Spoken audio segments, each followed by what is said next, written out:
ശബരിമല ഭക്തനെന്ന നിലയിൽ ഉണ്ണികൃഷ്ണൻ പോറ്റിയെ അറിയാം. കടകംപള്ളി.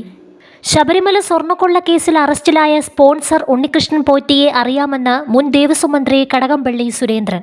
ശബരിമല ഭക്തനെന്ന നിലയിലും സംഭാവനകൾ നൽകിയ വ്യക്തിയെന്ന നിലയിലും പരിചയപ്പെട്ടിട്ടുണ്ട്. സ്വർണം പൂശാനായി ബോർഡോ വ്യക്തികളോ അപേക്ഷ നൽകിയിട്ടില്ല. സ്വർണം പൂശിയ കാര്യം ബോർഡ് സർക്കാരിനെ അറിയിച്ചിട്ടില്ല. മന്ത്രിയെന്ന നിലയിൽ തനിക്ക് ഒരറിവും ഉണ്ടായിരുന്നില്ലെന്നും കടകംപള്ളി പറഞ്ഞു. മുൻ മന്ത്രിയെന്ന നിലയിൽ അറിയാവുന്നത് പറഞ്ഞു എന്നാണ് ചോദ്യം ചെയ്യൽ സ്ഥിരീകരിച്ചുകൊണ്ട് കടകംപള്ളി സുരേന്ദ്രൻ പ്രതികരിച്ചത്.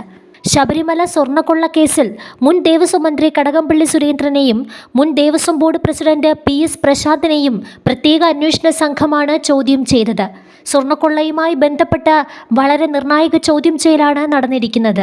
മൊഴി നൽകിയതിൽ ആരെയും പഴിചാരിയിട്ടില്ലെന്നും ആരെയെങ്കിലും കുറ്റപ്പെടുത്താൻ തനിക്ക് ഇതേക്കുറിച്ച് എന്തെങ്കിലും അറിവുണ്ടോ എന്നും കടകംപള്ളി ചോദിച്ചു. എന്നാൽ കൂടുതൽ ചോദ്യങ്ങളോട് പ്രതികരിക്കാൻ മുൻ മന്ത്രി തയ്യാറായില്ല. അറസ്റ്റിലായ ദേവസ്വം ബോർഡ് മുൻ പ്രസിഡന്റ് പത്മകുമാറിന്റെ മൊഴി അനുസരിച്ചാണ് അന്വേഷണ സംഘം കടകംപള്ളിയുടെ മൊഴി രേഖപ്പെടുത്തിയതെന്നാണ് വിവരം.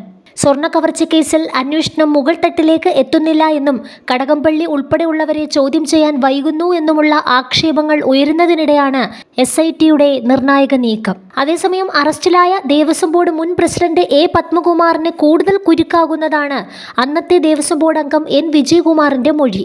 താൻ നിരപരാധിയാണെന്നും എല്ലാം സഖാവ് പറഞ്ഞിട്ടാണ് ചെയ്തെന്നാണ് വിജയകുമാർ SITയോട് പറഞ്ഞത്.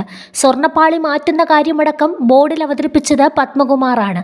പ്രധാന തീരുമാനങ്ങളെല്ലാം പ്രസിഡന്റ് പറയുന്നതായിരുന്നു രീതി. അതുകൊണ്ട് വായിച്ചുപോലും നോക്കാതെ ഒപ്പിട്ടുവെന്നും പ്രശ്നമുണ്ടാകുമെന്ന് അറിഞ്ഞില്ലെന്നും വിജയകുമാർ പറഞ്ഞു. സമ്മർദ്ദം സഹിക്കാൻ വയ്യാതെ ആത്മഹത്യ ചെയ്യാൻ വരെ തോന്നിയെന്നും വിജയകുമാറിന്റെ മൊഴിയിലുണ്ട്. അതേസമയം പത്മകുമാറിന്റെ റിമാൻഡ് കാലാവധി 14 ദിവസത്തേക്ക് കൂടി നീട്ടി. താങ്കളെ ബലിയാടാക്കുകയാണോ എന്ന ചോദ്യത്തിന് നോക്കാം, അയ്യപ്പൻ നോക്കിക്കൊള്ളുമെന്നായിരുന്നു പത്മകുമാറിന്റെ മറുപടി.